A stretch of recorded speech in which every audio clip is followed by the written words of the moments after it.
I'm Aaron from PhoneDog.com, and you know 4G LTE devices have kind of been around that $300 price point for some time now. Verizon and AT&T absolutely love that $300 price tag, but they've lowered the prices on some other devices as well that are still high-end, but are coming in at $100 or $200 and still packing some great features and LTE connectivity. I've got two of those in my hands right now. The HTC Vivid, which is available now from AT&T for $99.99, and it's packing some pretty killer specs. A 1.2 gigahertz dual-core processor, a 4.5-inch display, an 8-megapixel camera, Android 2.3, and more. Then I have the LG Spectrum, which is available now from Verizon, 4G LTE as well, but it's got a 1.5 gigahertz dual-core processor, a really nice 4.5-inch True HD display, an 8-megapixel camera, and Android 2.3 as well. Which one's the best? Well, we're going to find out in the dogfight, but first, some love to Best Buy Mobile for hooking us up with phones like the Vivid and like the Spectrum for use in our one-paw bandit game. When you go into Best Buy Mobile, you're not going to deal with rebates, waiting 8 to 10 weeks for paperwork, getting those stupid debit cards that we all hate. I know I hate those. And at Best Buy Mobile, you're not going to deal with that. You're going to walk out with the Vivid or the Spectrum or whichever phone, paying that after rebate price, so you're not dealing with paperwork at Best Buy Mobile. Thanks to them for hooking us up with phones like this for use in our one-paw bandit game that you can win on PhoneDog.com. Let's take a look. To start off part 2, let's have a gander at the Play Store. That's what Google is calling Android Market now, and the icons have changed. If you haven't gotten this on your Android device, it's rolling out soon, and you can see the icon is different. So it's a Play Store game, so instead of calling it Android Market, they're calling it Google Play, and so everything has changed over. It's now called the Play Store, and Play Music, and Play Books instead of Google Books, Google Music, and then of course the Android Market. Otherwise, not a whole lot's changed here. You can see the logo up the top has changed, and of course the name, but the interior is still the same. I'm not really sure how you play books, but their idea here is, you know, you can play apps, play music, you can play movies, and then of course they're offering all kinds of killer deals as a part of the rebranding. So you've got, of course, 25-cent deals, 25-cent books, 25-cent movie rentals, 49-cent apps, and more. So you've got a lot of different opportunities here. So again, 4.5-inch display on both of these devices. So we can go to the movie here as a sample, and I can play some of these movies, of course, that are available for rent. And I can come in, let's say Trespass, for example, and Portrait Landscape easily transitions on both devices. But you can see, you know, rent 99 cents, and of course I have the ratings and reviews, the synopsis, and more. And actually, I think this one still has Android Market listed. So we can come in here and take a look and see the old style versus the new style. So no real difference. Again, looks identical, and of course they've got the Play marketing rolled out, but you can see the Market icon being the older one over here in the Vivid versus it did the fact that it did roll out on the Spectrum. So it looks nice, looks different. Let's take a look at some of the speed tests here while we're at it. Let's load up Quadrant Standard on both of these devices, and I should note that Quadrant Standard has been improved and is now supporting dual-core devices. So we can come in here and take a look at both, and actually I want to make sure this one's updated before I say that. Let's make sure it's updated on the Vivid.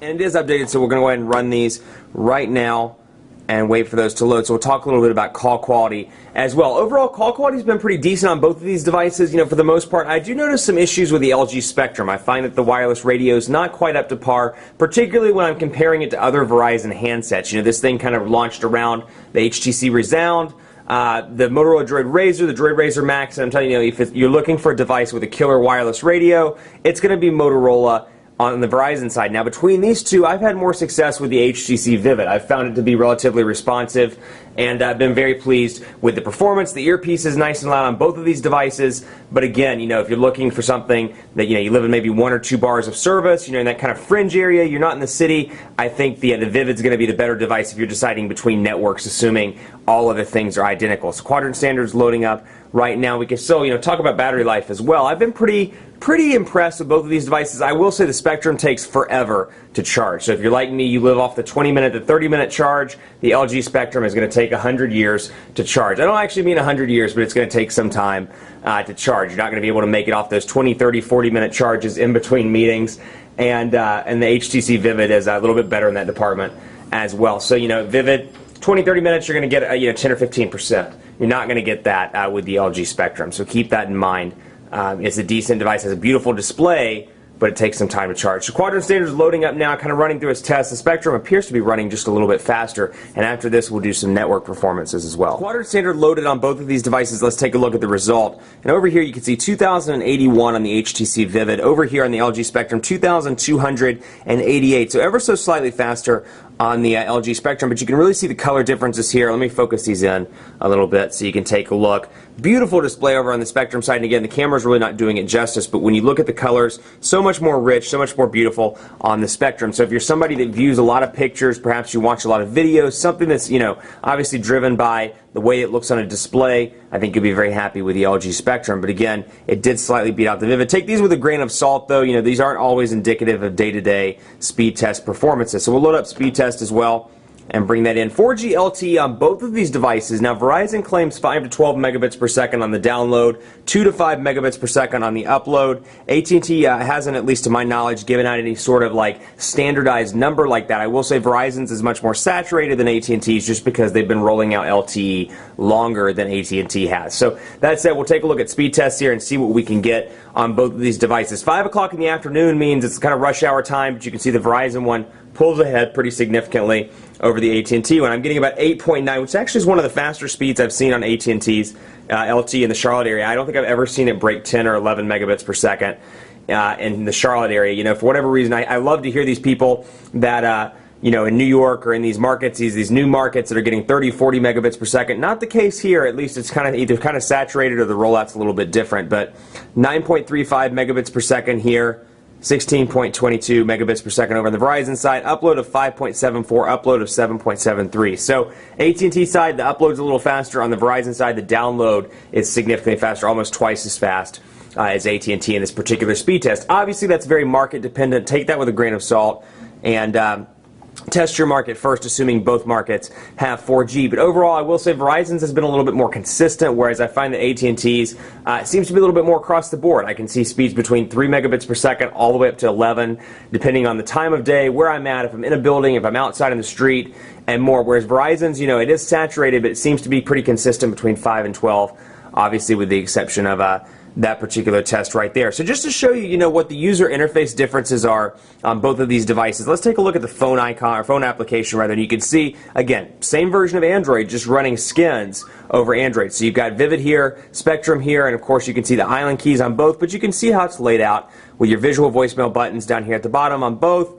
AT&T's is an included service. Verizon visual voicemail is a $2.99 per month surcharge in addition to your existing plan. But still, this is something HTC does, which I'm actually not too fond of. They group together your missed calls, your received calls, and your contacts as well. So we'll dial 611, for example, and then we'll hang up on 611. So you can see it pops up there and says unknown. So it groups them all together, and you're kind of like, you know, it confuses me. It's too much of a cluster to me as opposed to something like this where I can easily access my call log and see who I've dialed and when I've dialed that person. So contacts and group shortcuts up here as well. But one thing I do like that HTC does a great job with is personal information management. So you can go into people, for example, and I'll show you the difference actually between contacts.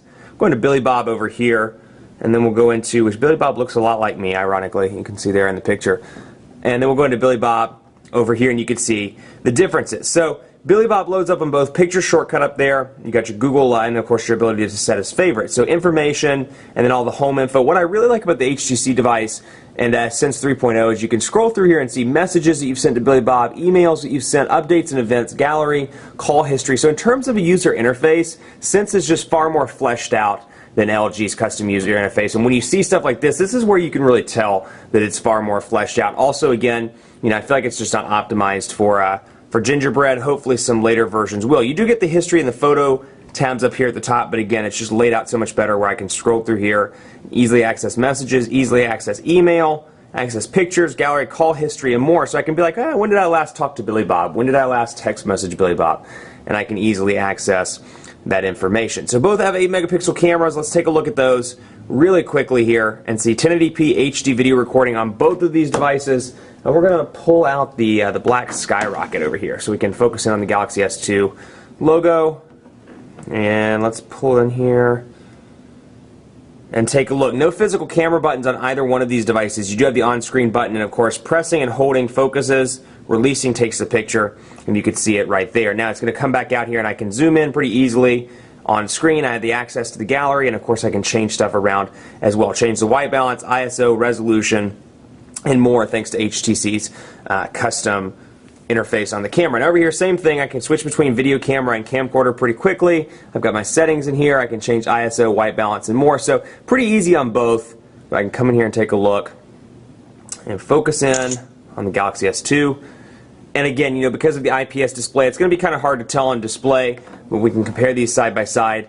And at least in the camera department, I'd give a slight edge, at least in terms of richness of color, to the HTC Vivid. It just seems a little bit more rich. You can focus in on that. Very clear picture, even at almost full focus or focused in quite a bit. Very impressed with the camera. You're not going to have any problems with the 1080p HD video recorder on this. I will say the audio is not the best on the HTC Vivid's 1080p camcorder, but you know, you win some, you lose some, and to me in the still image department, the Vivid does a pretty decent job. So both of these devices are fantastic, you know, and it's nice to see some LTE devices that are $100, $200, and you know, so you're not really breaking the bank as much as you would. It's still pretty pricey, but you're not breaking the bank as much as you would with a $300 phone. That said, it's a dogfight. One has to win, and one of these high-end kind of, you know, still budget devices has got to go home with the gold. So I'm giving it, you know, very narrowly to the HTC Vivid. The HTC Vivid wins just by a narrow margin. A little bit slower on the processor front, but the build quality is fantastic on this device.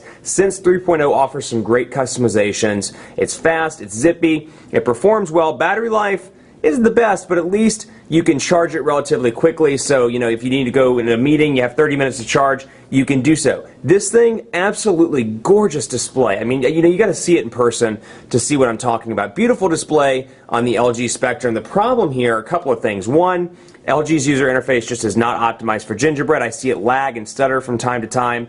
And you really shouldn't see any lag on a 1.5 gigahertz dual-core Android device that's as high-end as this model here. So 8 megapixels, 1080p HD video recording, pretty good there as well. But in terms of battery life, charging times, in terms of the occasional lag, and just the user interface in general, when you compare it to more fleshed out devices like Sense 3.0, TouchWiz 4.0, and more, I think you'll be happier overall with the Vivid. But both of these options, great choices, regardless of whether you're on AT&T or Verizon. Much more coverage to come on both of these devices. Keep it locked on PhoneDog.com. Like us on Facebook, Facebook.com/PhoneDog. Follow me on Twitter, PhoneDog_Aaron, and PhoneDog on Twitter as well, and then PhoneDog CEO on Twitter as well. PhoneDog's all over the internets, as you can tell, and we'd love to have you follow us. Be sure to hit up my personal fan page as well, Facebook.com/PhoneDogAB. Thanks so much for watching. Happy Friday. It's the weekend.